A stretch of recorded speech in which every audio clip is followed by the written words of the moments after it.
In this video, I'm going to show you how to place the fuel tank straps on this Ford F-250. Let's get started. The first thing you want to do is support the shield that covers the fuel tank. That way we can unbolt it safely without it falling down. The shield is held on with several 10mm headed bolts on the inner part of the shield. This is the drive shaft here. On the front, you'll see one bolt hanging onto this strap. Now, because the shield is slotted, I'm actually going to put this one back just a few threads.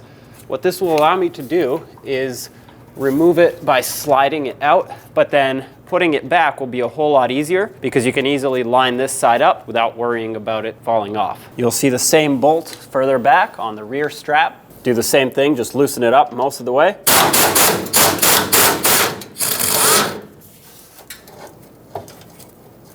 All right. On the frame side, you'll see two 10mm bolts on each strap. Remove them all. These have to be completely removed.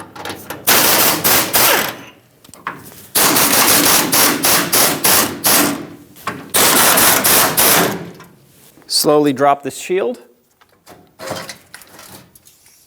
My strap is broken in the back here, so I actually have a pull jack supporting the tank. But at this point, there we go.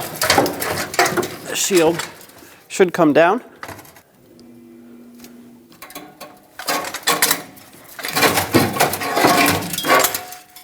Remove it.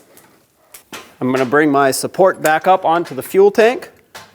Put a little bit of pressure on it. To unbolt the straps, there will be 13mm bolts holding them onto the frame. The procedure is exactly the same for both front and rear straps, by the way.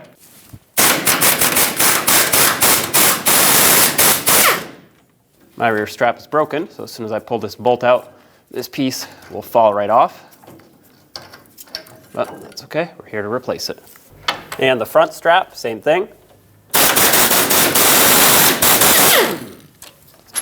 The other side of this rear strap bolts on to the cross member, also a 13mm headed bolt. Now at this point the strap will come off, so be careful, make sure you catch it.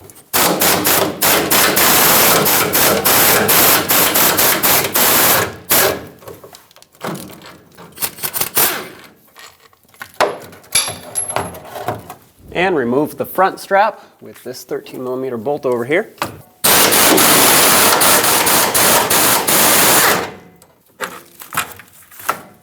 Now let's get the front strap in. This one is going to have a J-nut that is clipped on to the frame side of it. Slide that part in first, and then to bring this forward like that, kind of put it up and over the drive shaft and make sure it lines up like that, which it does. So have a bolt ready and try to line this up. There we go. If you look from the other side of the frame, you should be able to see it go into the J-nut. Now that this is started, let's tighten this up. 13mm socket, snug it up. 30 foot-pounds is the torque for these bolts.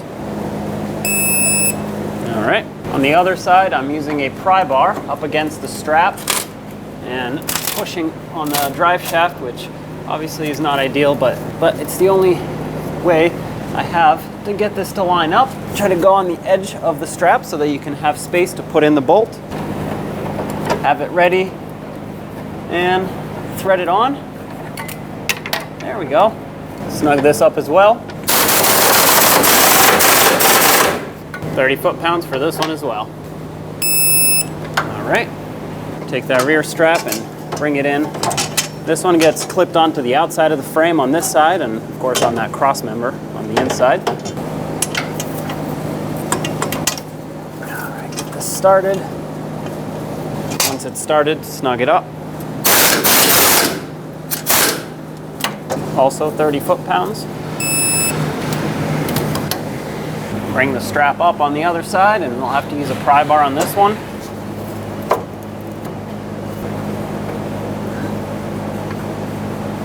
Once it's started, snug it up. 30 foot-pounds for this one as well. All right, now remove your support. Let's bring in the shield.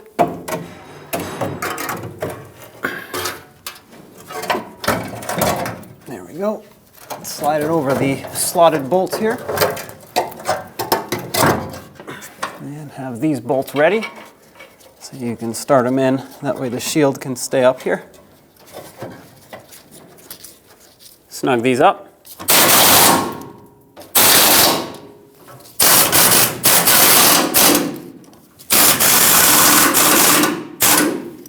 The torque for these bolts is 16 foot-pounds.